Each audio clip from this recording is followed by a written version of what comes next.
Hello, and welcome back to our podcast on all things coaching and higher education.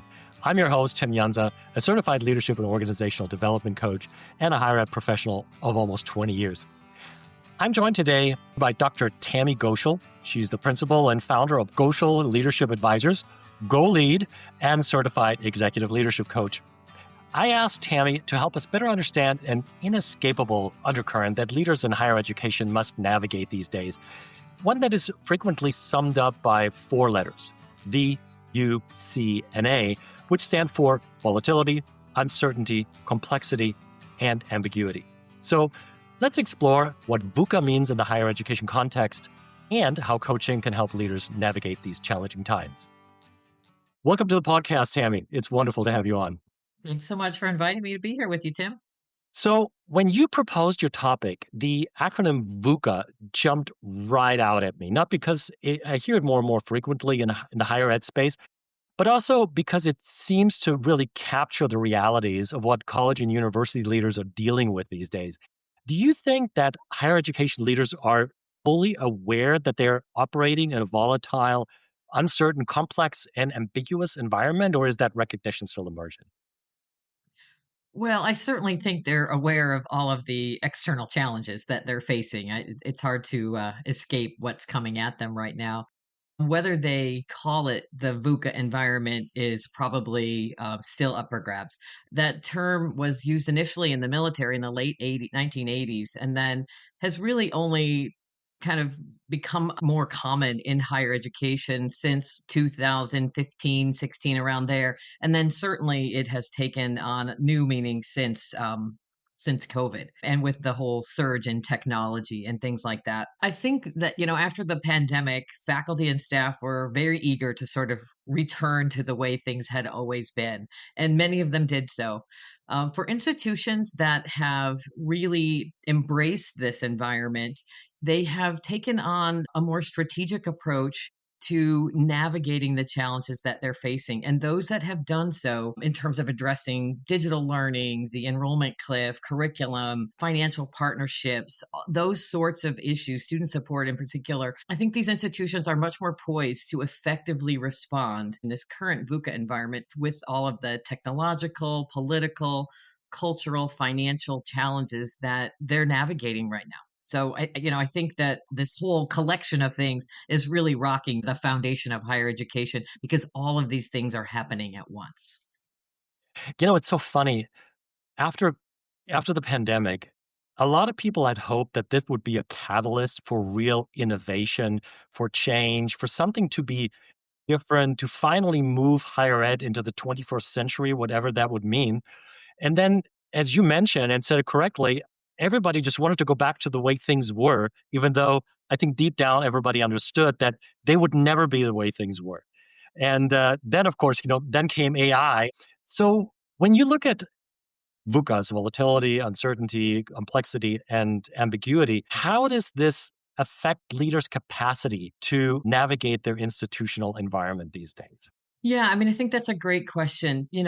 Leadership is still leadership. So, it's already complex and Mm. challenging in all sorts of ways. But I think with VUCA showing up in so many different areas, with the research funding, with digital learning, with student support and the need to navigate, mental health and really mental health across students, faculty, and staff, how we're incorporating AI into all the operations and also into the curriculum. There aren't very many new ideas that affect both operations and curriculum. But in this case, I think AI is really affecting the entire enterprise. And so, really, with all of those things, there's almost no aspect of the higher education enterprise that isn't touched in some way by these concepts: volatility, uncertainty, complexity, and ambiguity. And so everybody is experiencing it in many, many ways. Unlike, I think, the time, when we faced COVID and we addressed sort of the moment, what was going on with COVID, how do we handle what's happening with COVID. It was almost like a problem solving initiative. You didn't always know what was coming, but you knew you were kind of addressing this one main thing and then kind of the implications of that. In this environment in 2025, there's almost an assault on all fronts, and I don't mean assault really in a a real volatile way, but the impact of all of these different aspects of the operation, frozen research dollars, the impact on international student visas, which affects enrollment. In some cases, the supply chain is really being affected. How we navigate any of the enrollment issues, all of those things affect institutional bottom line. And so, to the degree that we were able to anticipate some of these things, I think, the mental health issue, certainly student success challenges, AI, those things have been on the horizon for a while. And so, institutions have been addressing them thoughtfully, systematically, in the way that higher education typically does. But all of a sudden, we have all of these other things too, in addition to what we were already navigating. And so, what is normally higher education's ability to sort of study something, propose some ideas, think about it a little bit, cogitate a little, and then make some decisions, that process of being a little bit slower is all of a sudden being thrown into flux because everything has to respond much, much more quickly. The demand for timely, efficient, quick response is really, really high right now. And so institutions and leaders are having to navigate all of these different areas, all of these different arenas, all at the same time. And normally, higher ed's kind of slow to pivot typically with these kinds of issues. And right now, the luxury of slow is gone. You could say that 3 times out loud. I think everybody probably listening to this just gotta be nodding, because it seems like leaders, or really anybody in higher ed, is just being pulled in all different kinds of directions. Unlike the pandemic where you said there was, like, one root cause, there was one issue, one thing like, "Oh gosh, if we could only get past this, and then things will settle down." Nowadays, we're like, "We don't know where this is gonna go and how long this is gonna last. Is this gonna be forever? Is this gonna be the rest of our professional lives?" And I mean, that certainly creates a lot of stress and anxiety, I can imagine. So, Absolutely. talking about coaching in that particular context, just from like a 30,000-foot view, how can we as coaches help institutional leaders cope with this kind of environment? What are some strategies? Well, I don't know if there's a strategy, but I think a strategy is I read this article in 2021 when I first started doing a lot of work around leading change. I was kind of in the late 2016, 2017. And then this article came out in early 2021 from an organization called Mind Tools.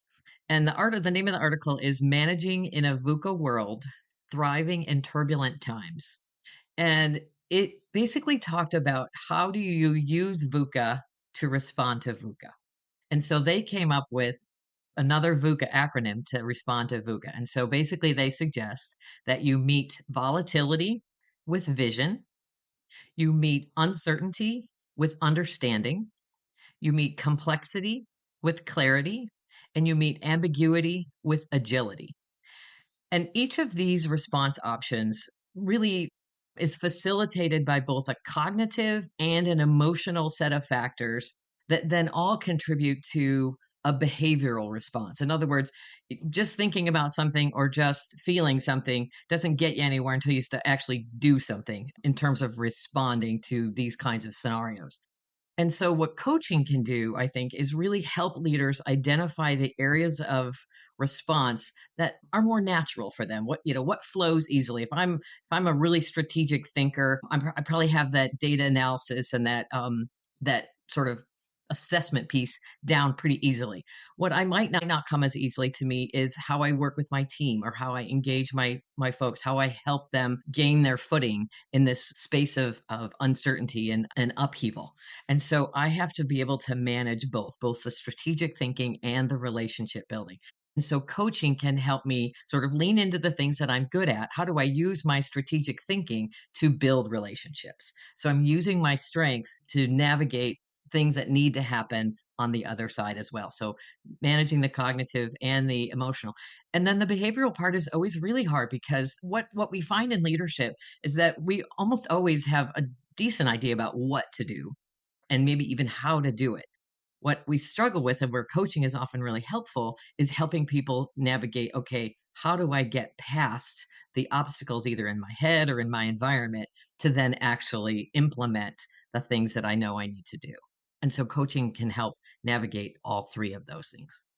Getting past the obstacles, I'm thinking about this right now because it seems like, especially with complexity, with increased complexity at the organization, it seems like there are obstacles popping up everywhere because it's virtually impossible to really fully understand what we're dealing with at our institutions. There's so many players, Mhm. so many stakeholders, especially in higher ed, so many competing priorities and issues that it's easy to sometimes see the forest for all the trees or find a trail through the all the brambles and the underbrush. And something else that came to mind while you were speaking is it seems to be that nowadays in this kind of environment leaders really need to rely a lot more on each other and on some, let's call it cross departmental, cross unit, cross functional collaborations.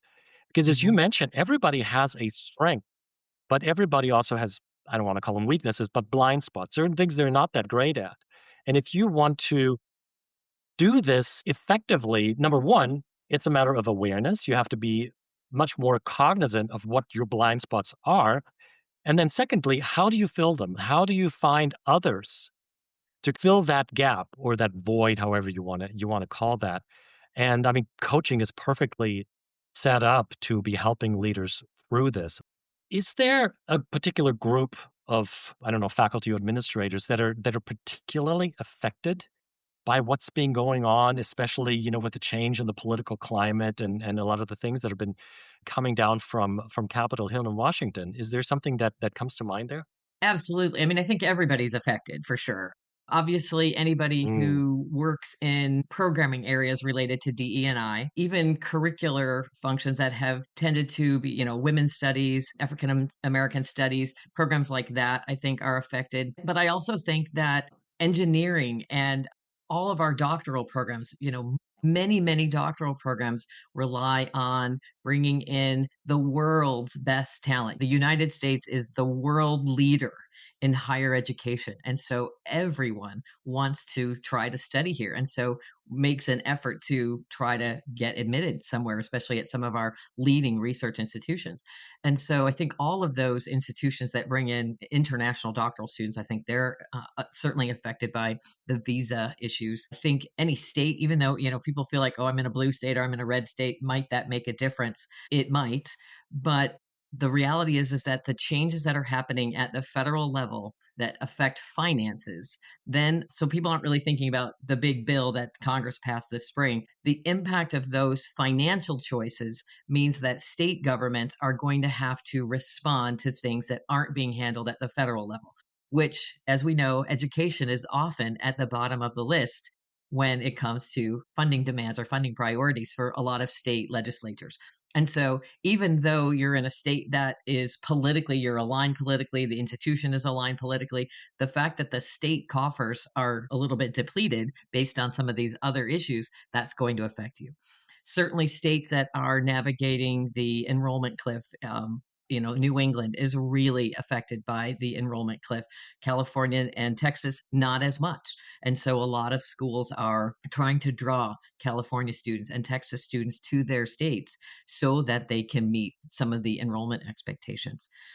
And in the wake of online education, where the competition is much more national now and international, but much more national, people don't have to move somewhere to be able to take advantage of online education in Rhode Island, for example. If they don't want to, they can small the state, but they can go to their online education program and get a great education without leaving their state. So I think everybody is affected in some way, shape, or form. People who are navigating different parts of the institution might be affected differently, but I think everybody is affected in some way. Yeah, I'm glad you brought up budget because, of course, the first thing that comes to mind for me is those faculty members whose primary job is to do research. But you also brought up the DE&I space, African American studies. I mean, there's a lot of uncertainty in terms of Absolutely. how their future is going to look. And what strikes me, and this kind of makes me think back to a conversation you and I had recently, is how for researchers or also for professionals in these specific research and scholarly fields, there's a lot of their identity rolled into their work. It's not about necessarily Mhm. the teaching, but a lot of what they do is really that's what they're known for. That's what they've built a career on. And when that potentially falls by the wayside or is directly impacted, I mean, I can only imagine how deeply that strikes them because it strikes at the heart of their professional identity. So I'm wondering, like, what can we as coaches do when we're dealing with these high performing professionals to potentially deal with the repercussions of that, or maybe even reconstruct their professional identity when Yeah. traditional success metrics, like the amount of funding you bring in and so forth, when those Yeah. things are disrupted, what can we do?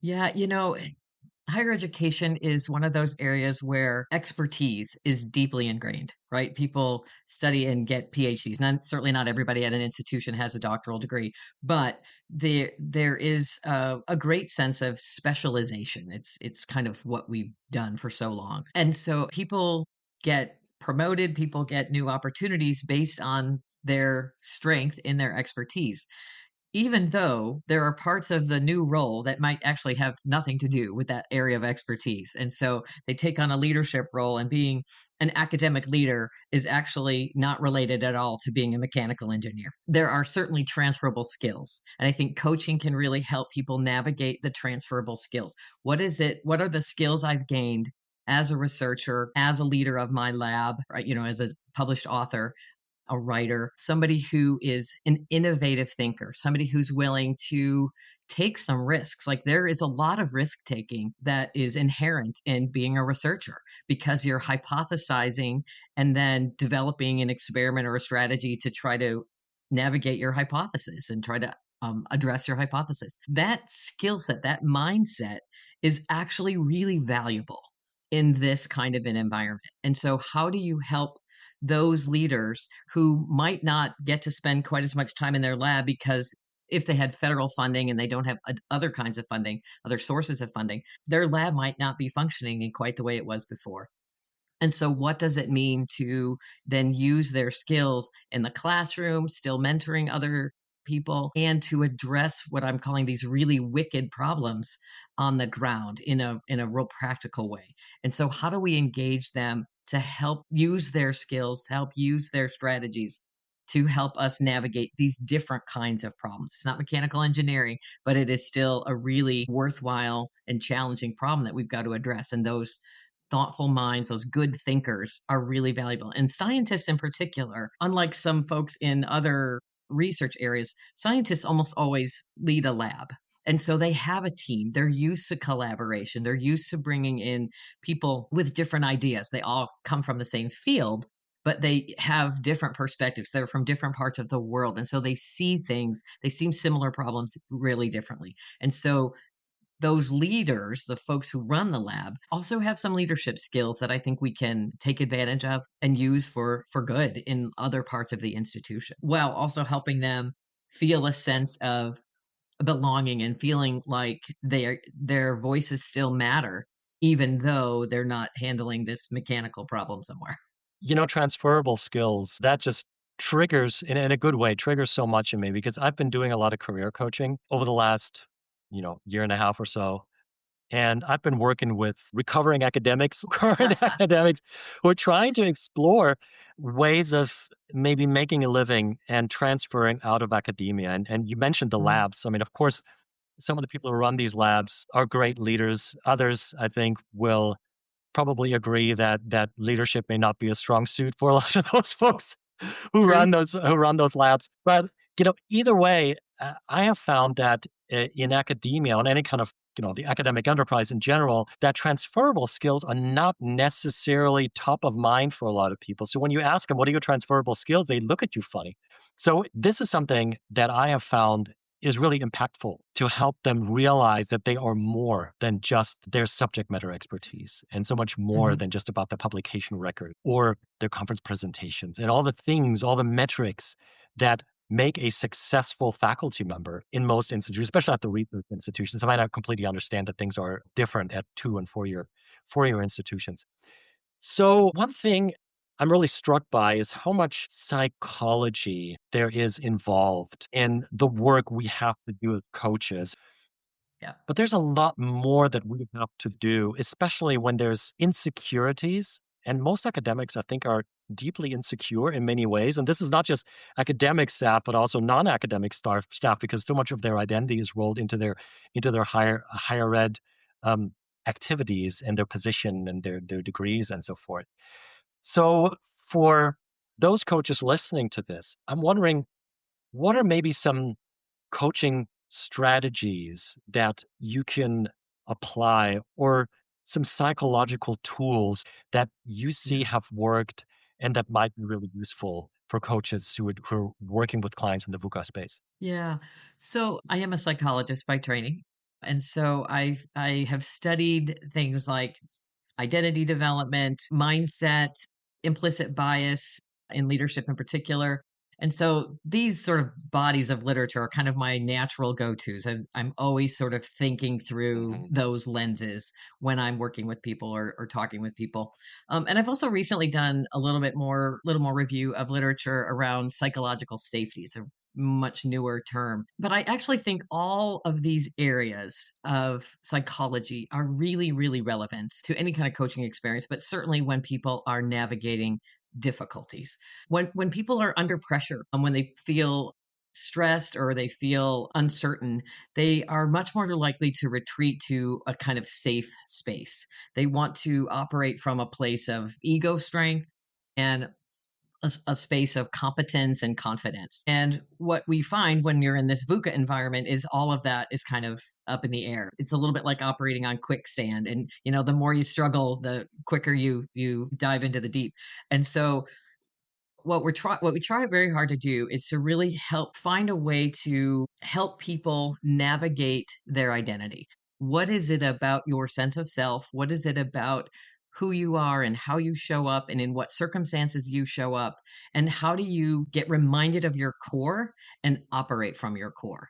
From a point of strength, not a point of fear or a point of uncertainty. And so coaching can really then help kind of fill some of those gaps. What we try as coaches to do is to really invite leaders to name their fears, to name their worries, to be able to articulate what's going on for them and to not be afraid to say it out loud, but then also to reimagine their competencies. What are their strengths? What are they really good at? And how can they reimagine these competencies so that they can move forward? The key is always to sort of think about, again, as I mentioned earlier, the cognitive and the emotional. A lot of academics operate from that cognitive space because it's where they've always seen success. They've got to be able to manage both, and so coaching can really help navigate both of those sides. But then there's this piece about how do you operate? How do you act? And academics tend to have sort of long thought processes. We want to take our time. We want to think through this from all sorts of different perspectives, different lenses. And this environment doesn't allow that freedom. People have to be willing to make quicker decisions and be willing to almost run like little mini experiments in their head and in their actions. And so you want to propose an idea, take some steps toward it, get some feedback, and pivot. And so it's a little bit like tacking with a sailboat rather than, running the ocean liner. And so when you tack with a sailboat, you're able to pivot more quickly. You're able to take in the information that's right in front of you and then shift as you need it, as the waves are hitting you, so that you can use new information to address new challenges. And so it's no longer the 5 year, 10-year strategic plan. I mean, there might be a broader strategic strategy about that. But really, today, if you're looking beyond 3 years, it's too far because we just don't know what's happening after 3 years. We can kind of anticipate 3 years, but after that, I think it's just too far. And there's too many unknowns. There's too many things changing in the world to get too settled and too fixed on a direction that might be completely different 3 years from now. But I think that ability to be a little bit more agile and to be able to pivot, if we can help people use their skills for that kind of strategy, it is much more helpful for folks. You said the magic word for me, which is agility. And what you're describing about this kind of small scale experimentation, kind of thinking on your feet, instead of having these long drawn out plans, small incremental innovations, development of solutions, whatever you want to Mhm. call it. I mean, that is at the core of agility, but it Yeah. also requires an environment where risk taking is okay. And Mhm. you talked about psychological safety, but also, we have so many administrators or people just in administrative operations who are so stuck on process and policy and the way things have always been done. But if I hear you correctly, you're saying that nowadays we don't have a choice. We have to move more quickly. We have to be more nimble. And so I'm so glad you brought this up. And another thing I wanted to highlight of what you said, this is a theme that's been popping up in several conversations, and that's the idea of labeling and the idea of Mhm. naming the issue and forefronting it and giving it an identity of what it is that's bothering you, that is weighing on you, where there's a concern, where there's a fear, and then using that to kind of reimagine and to move things forward, to kind of reimagine your, Mhm. your competencies, which brings me to more like a closing thought, which is this whole idea about coaching as a tool to move things forward. It's not Mhm. therapy where we're talking about the past and trying to analyze the past, but it's about the future. And I'm wondering, Tammy, what are your thoughts on how coaching can help build some organizational and leadership capacity, resilience, however you want to call it, to address future challenges because they will be coming, and the VUCA world is here to stay. The VUCA world is here to stay. For me, again, as a psychologist, resilience is really something you gain as a result of adverse experiences, typically from your past. So you can look back and go, "Ooh, I made it through that. I survived that. I did all of these things, and I have developed some strength of character as a result." That's a sense of resilience. What I think this environment is really calling for is a way to look forward. And so, what we're really demanding now is this sense of adaptability. What does adaptability, how do you use that to move forward? And again, it really claims those three areas that I was mentioning earlier: the cognitive, the emotional, and the behavioral. When you can analyze situations and bring people together to navigate the cognitive, to navigate the emotional. People are really hurting right now. This is a really difficult time because nothing feels solid. Everything is in flux. And so leaders are in the same experience in some ways as the people they're trying to lead. And so that creates some challenging dynamics. And in higher education, and we've talked about expertise, people have a lot of expertise and really deep expertise. But just because people have expertise, deep expertise in one area, does not mean they have deep expertise in all areas, even though we often look to folks who we think can sort of cut across a lot of different areas. And so for higher ed, we're used to being experts. We're used to being the person in the driver's seat who has the answers.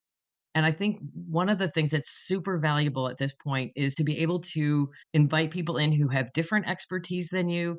And, we've got the HR people and we've got the compliance people, and they are adherent to some really specific rules, regulations, policies, procedures. That is okay. We just need to move them along more quickly. We need to attend to what they're bringing. We need to attend to their concerns, because if we don't, they're going to dig in their heels and they're going to halt processes and procedures that need to move forward, that need to help the whole institution move forward. And so we have to bring in people who really represent different points of view, who represent different aspects of the institution, both from an operational point of view, a student lens, a financial lens, IT, academics, the curriculum. All of those different lenses are really important so that people feel a part of the process and that their expertise matters. And again, it might not be the marketing professor from the School of Business who's going to help you with your enrollment challenges. It's not that, but it's somebody who has a marketing lens that we need to think about when we put out this email or this message. It's going to play in a way that we need to pay attention to. And so it is using people's strengths and skills in ways that benefit the institution and the navigate the problems that we have at hand, as opposed to how do I use marketing to market the institution. That makes perfect sense. Seriously, Tammy, words to live, lead, and coach by.